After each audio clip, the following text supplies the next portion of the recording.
제가 신학교 2학년 때인 것 같습니다. 학교에서 실습을 가라고 해서 저 충청도 논산 어느 교회를 가게 됐습니다. 흑성역에서 내려가지고 1시간을 넘겨 걸어서 그 교회를 찾아 물으면서 갔는데 산 등승에 조그마한 예배당이 서 있었습니다. 예배당 안에 들어가 보니까 창문도 없고 바닥은 가만히로 깔려 있고 그리고 먼지가 그냥 나고 마침 그날이 보름이어서 보름달이 비추는데 창문으로 문이 없으니까 창문으로 비추는데 교회 안에는 그렇게 어둡지를 않았습니다. 누구 하나 반겨주는 사람도 없고 우리 집에 가서 중시자보는 사람도 없고 혼자서 강대상 앞에 무릎을 꿇고 기도를 했죠. 그 기도를 하고 나니까 왠지 마음이 불안해요. 산등성이지 짐승도 다니고 또 이게 문이다. 열린 문이죠. 문이 하나도 없으니까. 흙벽돌로 지은 집, 그냥 엉성하게 지은 집이지 뭐 하나 보완을 할 수 있는 그런 여건이 하나도 없더라고요. 기도를 한다고 찬송을 부르며 기도하고 그랬는데 그런 사이에도 머리끝이 그냥 쫙 올라가면서 발자국 소리가 나는데 자박 그래요. 뒤돌아볼 수도 없고 어떻게 보면 좋을까. 그래서 또 한참 찬송을 하고 기도하고 안 되겠다 해서 뒤를 돌아보니까 아닌 게 아니라 큰 물체가 하나가 떡 한 20평 되는 교회인데 가운데에 와서 서 있어요. 그냥 식은땀이 막 나더라고요. 머리가 그냥 쭉 올라가고 뭐 20대 젊은이지만 그래도 왠지 무서움이 오는 거예요. 그래서 제가 뭐라고 했는 거니 사람이면 거기 섰고 오지 말고 더 오지 말고 거기 섰고 짐승이면 나가라. 짐승이 말 듣겠습니까? 말을 그냥 앵적거리 이렇게 말을 했어요. 그랬는데 아무 소리 않고 그냥 서 있는 거예요. 그래서 저도 서 있고 그 달빛이지만은 서로 이렇게 쳐다보고 있는데 한참 있더니 벼락 같은 소리를 지르면서 나가는데 여자의 목소리예요. 저 어떻게 식은땀이 쭉 내리는지. 그래서 그 여자가 나가고 그러고서는 이제 찬송을 부르고 또 기도를 하고 그러고 있는데 새벽 4시 반이 돼서 성도 한 분이 교회에 찾아오셨는데 어떻게 반가운지 모르겠어요. 어떻게 반가운지. 그래서는 그 성도 이제 예배 마치고 나서 그 성도가 하시는 말씀이 오늘 아침에는 우리 집에 가서 아침 식사를 하시도록 그렇게 하시죠. 얼마나 좋겠습니까? 그래서 갔어요. 그 남편과 아이들하고 쭉 둘러서 같이 밥을 이제 식사를 하고 있는데 제가 어제 그 얘기를 했습니다. 어젯밤에 내가 이런 당했는데 이게 어떻게 된 거예요? 이렇게 그 남편이 하는 얘기가 그 귀신이 들린 자가 교회까지 찾아갔군요. 그러면서 뭐라고 그러냐면 흉악한 귀신 들린 여인인데 밤이나 낮이나 소리를 지르고 동네 사람 잠 못 자게 떠들어대요. 때로는 귀신이 냇가로 끌고 가고 산으로 끌고 가고 가시덤불로 끌고 가고 그래서 그 여인의 몸에 성한 곳이 없다라고는 그런 말을 들었습니다. 제가 왜 오늘 이 말씀을 드리는고 하니 예수님께서 들어와 시돈 지방으로 지나가시는데 가나안 여자 하나가 예수님을 찾아왔습니다. 찾아와서 하는 말이 다윗의 자손이여 나를 불쌍히 여기소서.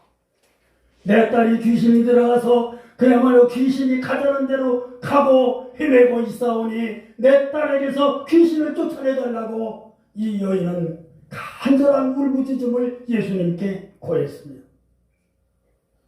제자들은 이 여인이 뒤에서 떠든다고 저리 가라고, 예수님이 지나가시는데 왜 뒤에서 떠드느냐고. 그래도 이 여인은 모르는 척하고 예수님께 달려갔습니다. 그런데 예수님은 뭐라고 하시는고 하니 나는 이스라엘 잃어버린 양이에는 보냄을 받지 아니했다.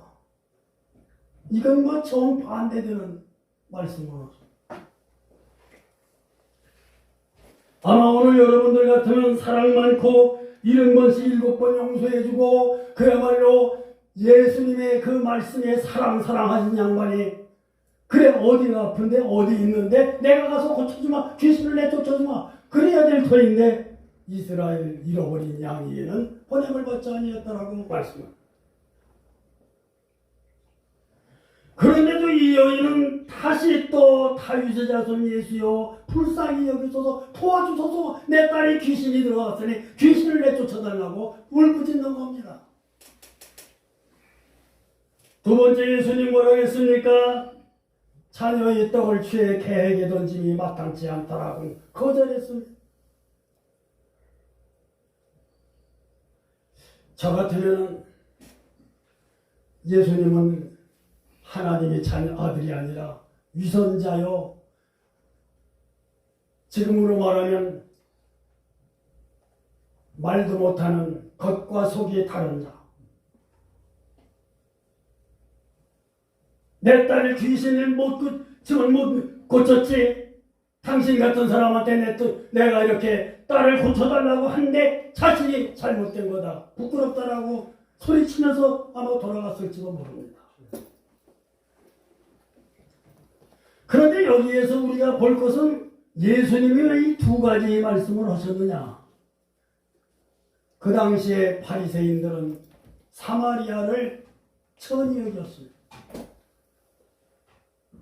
유대인들이 기독교의 핍박으로 인해서 사마리아에 가서 개종을 해서 이방 여인들과 혼례를 치르고 그리고 이방신을 섬깁니다.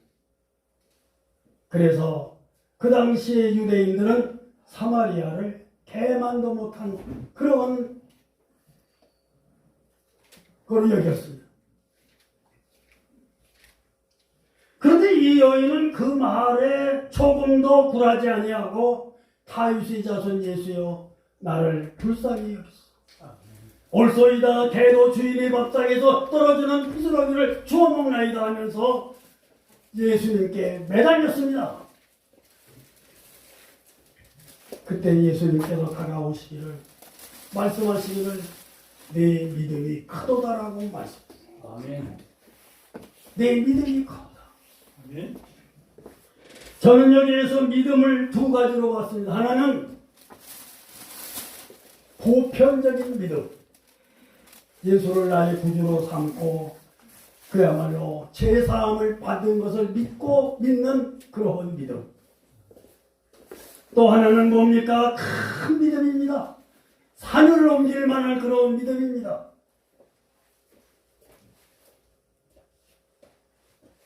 믿음의 큰 그야말로 그러한 믿음, 뭐라고 표현할 수 없는 그러한 믿음. 마치 다니엘이 사자굴 속에서도 굴하지 아니하고 하나님을 향해서 예배한 것처럼 그러한 큰 믿음. 아멘. 예수님은 그 여인을 향해서 내 믿음이 크도다라고 했습니다. 그러면서 그 딸의 속에 들어간 귀신이 나가버렸어요. 예수님이 그 말씀과 동시에 그 딸에게서 귀신이 나갔어요.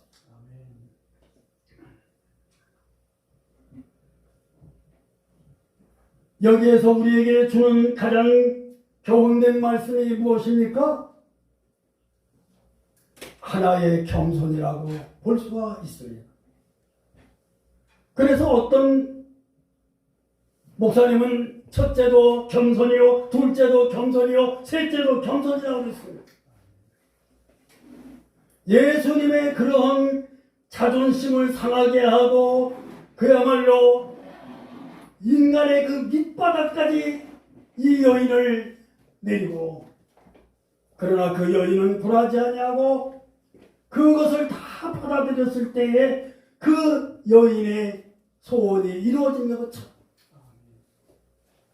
사랑하는 성도 여러분, 아멘. 여러분도 겸손한 마음으로 하나님을 영접하고 하나님의 뜻대로 사서, 마치 부스러기라도 좋습니다, 부스러기 은혜라도 주십시오 하는 그러한 믿음으로 남은 여생을 사시기를 주의 이름으로 축원합니다. 아멘. 아멘.